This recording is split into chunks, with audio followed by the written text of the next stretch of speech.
everybody. It's uh, it's a pleasure to be here, and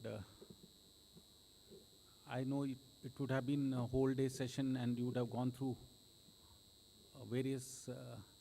As I saw the schedule, it was artificial intelligence, ethics, etc. Uh, the whole regulatory environment is moving in a very different direction, and you see the number of regulations, including the Companies Act, the changes in the Companies Act, the guidelines, various guidelines, FPI guidelines, and every other change that happens. The speed at which the change is happening is very rapid and very fast. And the businesses are not able to cope up with the speed of the changes. And that's where the CFO, being the heartline of the company, has to control, regulate, ensure compliance, and still see that the companies grow as per what they desire to do. So there is always this great pendulum which shifts between means increasing business, number one, doing compliance on the other side, and keeping a balance between the two. And I think the CFOs and the people who are involved in strategy play a very vital role. I have seen a lot of aspects that have, and you can see it in the newspapers every day. For example, you saw what happened to even Kotak. They got fined by Reserve Bank.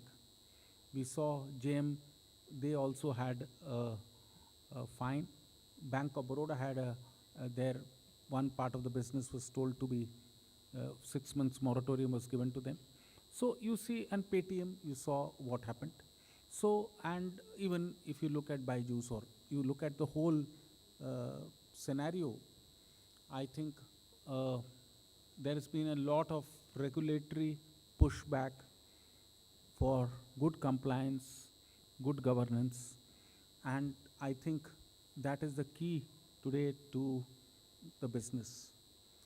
Without good governance, it is not possible to run any business, because the cost of non-governance is the brand erosion. Anything that happens, actually impacts the brand. Now, just because it is in public domain, we can speak freely. Byju's, such a great brand in the Edicom sector, one of the best known companies, well advertised and very progressive, and it got into issues of various sorts, including it being a going concern, etc., shareholders issues. Why did this happen? Why did this happen? Because somewhere they were not well aligned to governance, to the key stakeholders, because that's why the stakeholders got very unhappy and did whatever they did. So there are many such examples like this, so which are in public domain, where the governance has played a big role. The CFOs also have a very important role, because let me tell you, I have seen situations where the CFOs are blamed by the promoters if there is a failure. And I can give you one example outside India, which was B.R. Shetty and Company, which you are aware of, where the NHS was the company, where what happened was, when the company went bad, there was a press statement and there was a press meet, and where they said it was all my employees and my CFOs who are responsible for this. So what happens is, the CFOs can be easy targets. And if you look at the regime in the last 4 or 5 years of regulatory outreach, the first fallout or the fall guy or the file person is the CFO. And that is why the CFO's role for governance and for not even tolerating small little non-compliance, that's the key role to the CFOs have to play to ensure that there is good governance, good ethics, their relationship with the board members, their relationship with the stakeholders, complying with stakeholder agreements, and complying with regulatory framework, complying with all sort of regulations. Now, just let us see. Last December, data privacy has come into play, and what is the responsibility here? The responsibility is huge on the company as well as the board of directors, because data privacy, the bill has been enacted, the rules are still getting framed up, and it is going to be very, very challenging in an environment where we have outsourced many things, and where there are online transactions, and where there we have kept data of everybody. So this is going to be the most important aspect as we move forward in governance. This is going to be one big challenge as far as governance is concerned. Though I am doing a keynote address, I would still be open to questions. You can stop me, and I'm happy to take anything, because I don't want it to be a monologue. But what I'm trying to emphasize through my speech is little bit that governance, without governance, there is only going to be failure, failure, failure. And because the penalties, the cost is very, very, very high as far as non-governance is concerned. Now, also you must be very closely observing, especially in the startup space where there are multiple stakeholders, multiple promoters, there are difference of opinion between the promoters also. Why does it happen? Because the fundamentals are not clear. And the fundamentals, for example, the shareholder agreement, are they tight about everything? Have they made a simulation of the situation? They have not. And that is why shareholder agreements are more mechanical than actually being realistic. And that is the challenge which each one faces while they go about. And when the company does well, there is a problem, because the shareholders think, oh, I have done this. And when the company doesn't do well, they say, okay, this is the person who's responsible. So these are the type of roles which are not clearly identifiable, and this is a very integral part of governance, because unless there is a fundamental good shareholder agreement, how can you implement anything? Now comes the other aspect, board level governance. So with LODR, with all the conditions of LODR that have to be followed, and the minority shareholders that have to be followed, and also the proxy advisors' role has become very important, because they keep on voting in the AGM. So you see, there's whole set of external people who run this whole governance, and that is why the pressure on the CFO is huge, because even for example, if there's a voting in the annual general meeting, I won't name a company where one of the promoters was outvoted.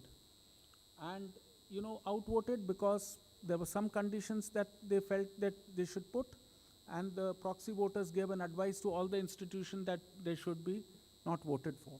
So, even in the public domain, we have those type of challenges. And even if it's not a public domain company, the challenges can be very, very different even. For example, GST. There is an arrest for GST non-compliance, and that is what you see.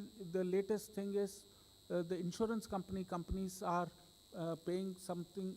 They have made a demand of 15,000 crores, and from wherever there is an interpretation issue here, which is yet to be resolved.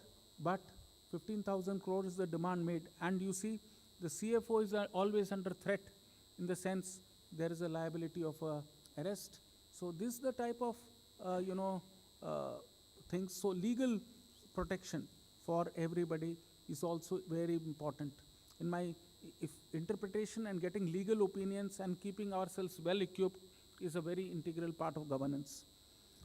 I urge anybody, if you have any question, I'm happy to take, and I can move forward otherwise. You have anything? So shall I move forward? So coming to another aspect of governance. So I did talk of board, I talked of stakeholders, and I am now going to talk about the auditors. So anybody has an idea how many auditors have been punished in the last 1 year?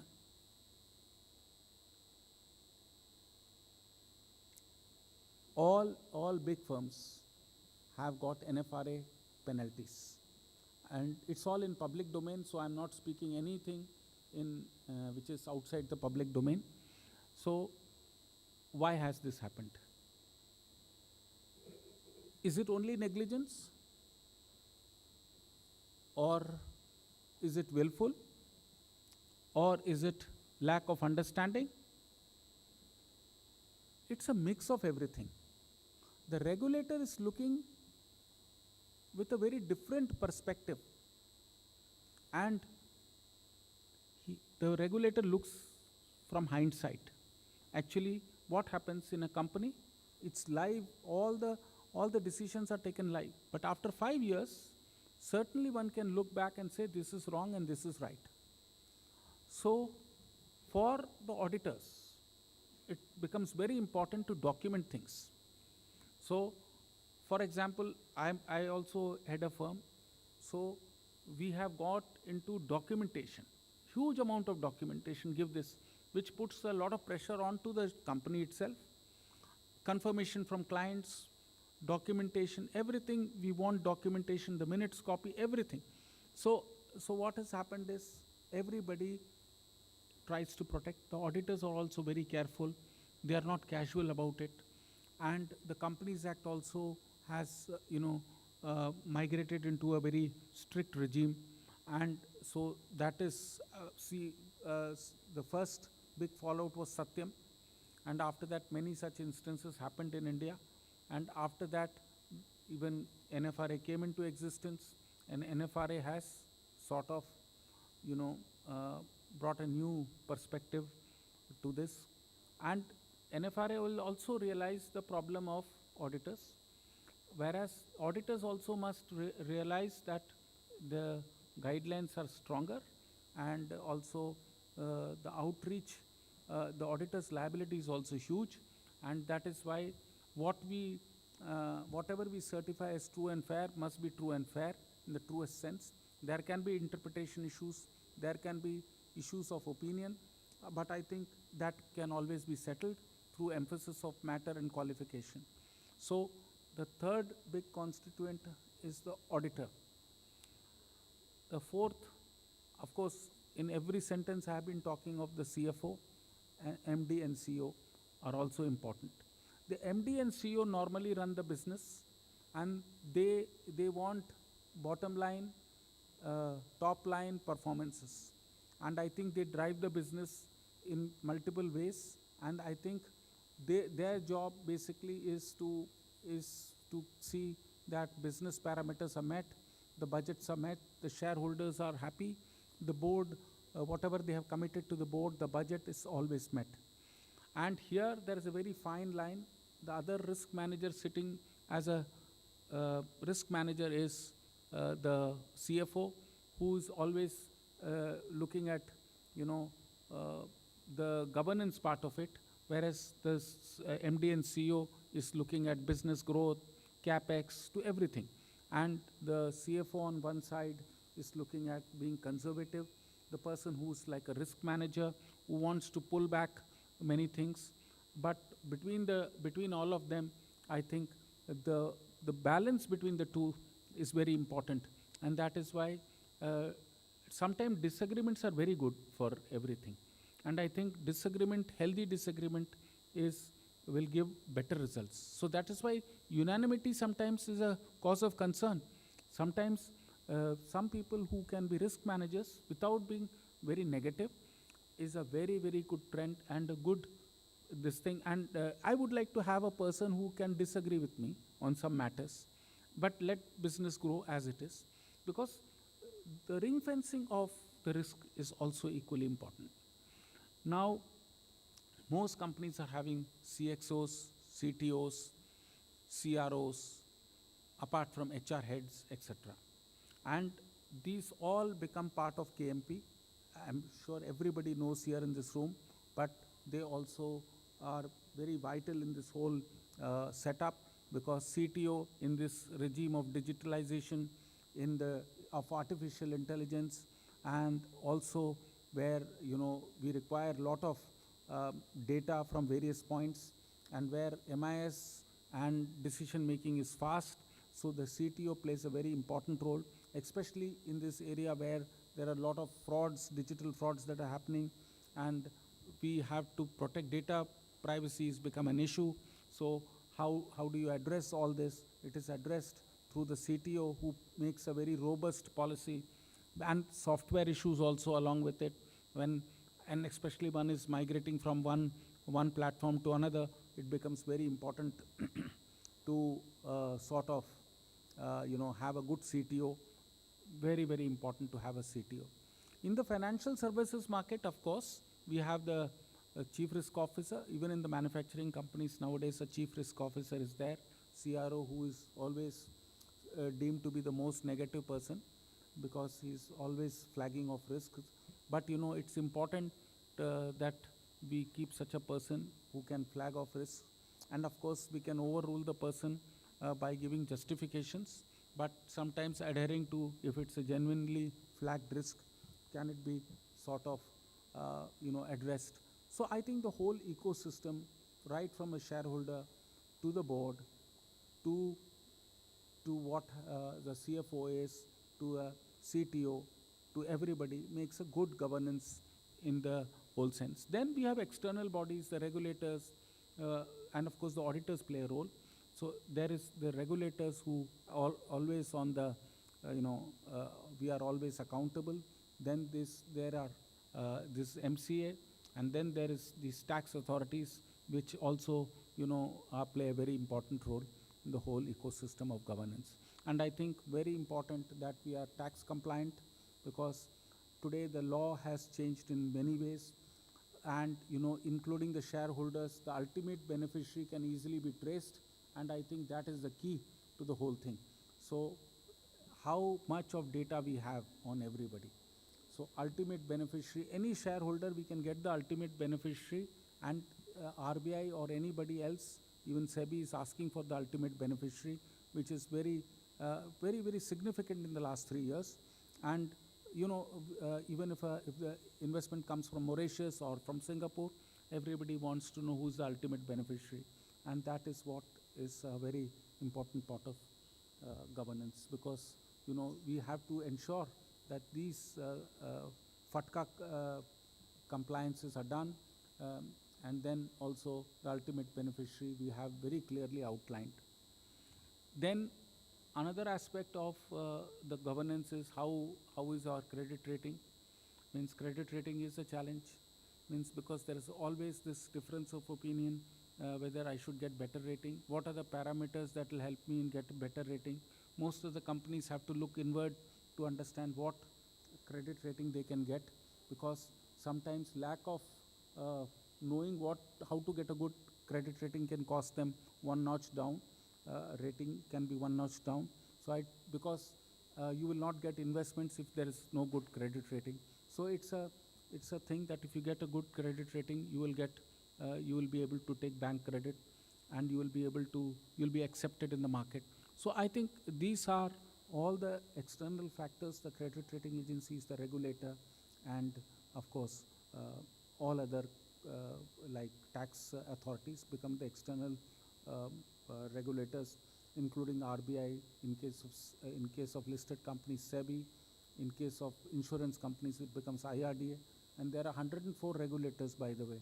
India, if you look at all the regulators in all the sectors, there are 104 regulators, and I think each one of you will be countering different regulators in different form, and that is, I think, the whole environment. We'll have to do business within that, and it's good for us, because if we work business through this regulatory environment, we will have a long, safer passage, and business over years, a successful business over years, we are feeling the pinch because the transformation is happening. And any transformation has its own challenges. Like you all witnessed, GST had its challenges and still has interpretation issues. But but it has given a lot of depth. The collections have increased, and many issues have been resolved with GST.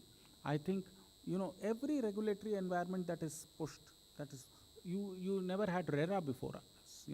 RERA has to the builders has become a big thing for the people who are uh, you know investing in flats, apartments, houses, etc. So, but it has regulated the builders. So all these regulations that have come in the last 15, 12, 15 years are all, sort of maturing. And this also requires a mature handling as far as governance is concerned. And I personally feel that we are moving towards a very sort of very governed, very accountable, very we have to be very prepared and well prepared with knowledge, and that is the way we have to move forward as far as governance is concerned. Um, can I have somebody speak, or should I still continue? Yeah, please. Thank you so much.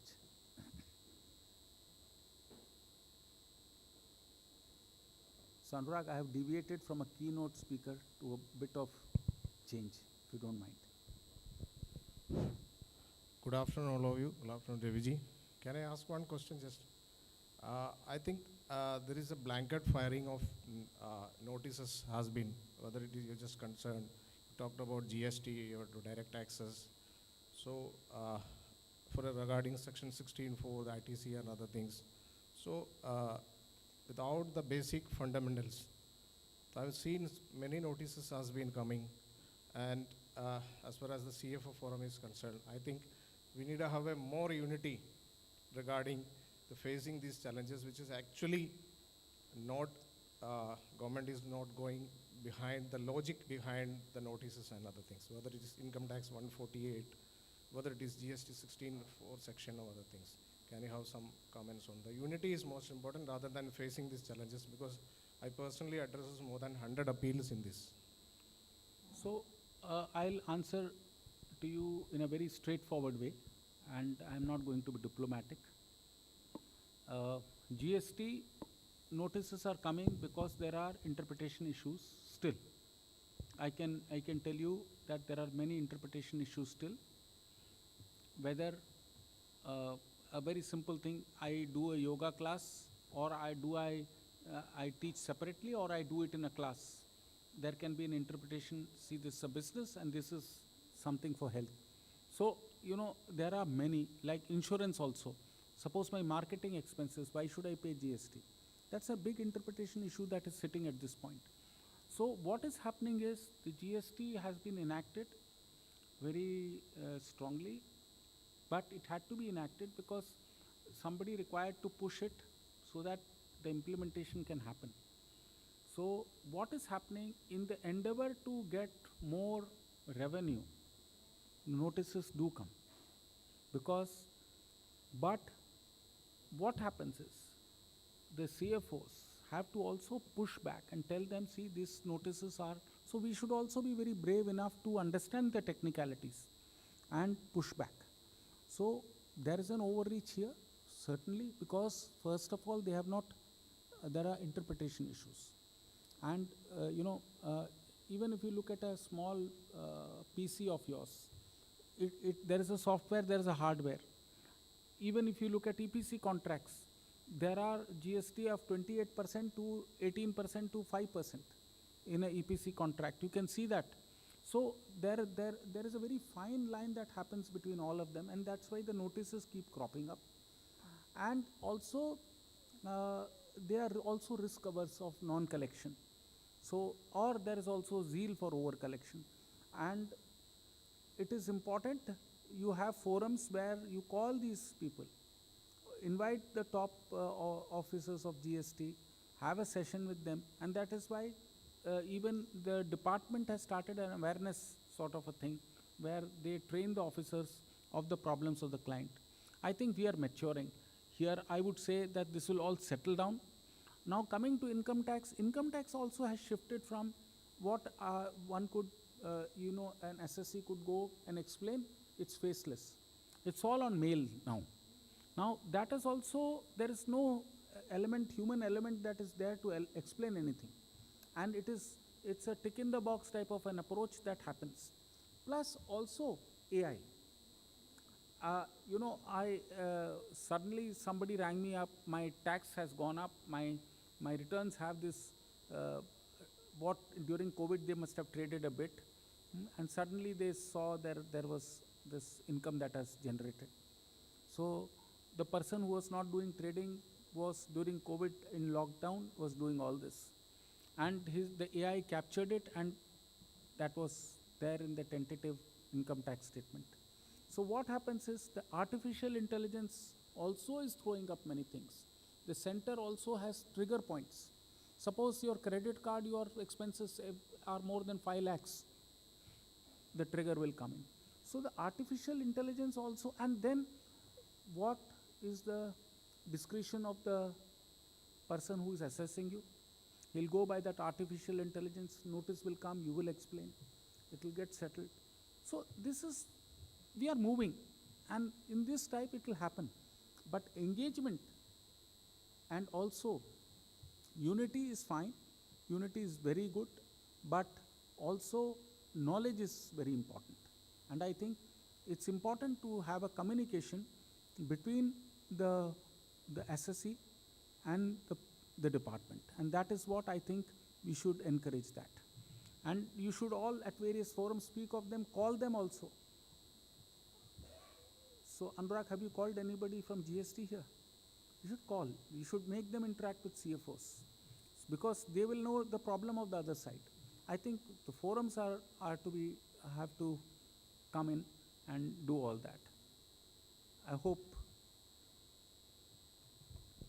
Thank you.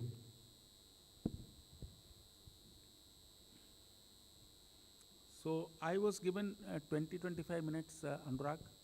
So want me to, I do not know what is your schedule. You want me to still go on? Hmm? Yes, running late.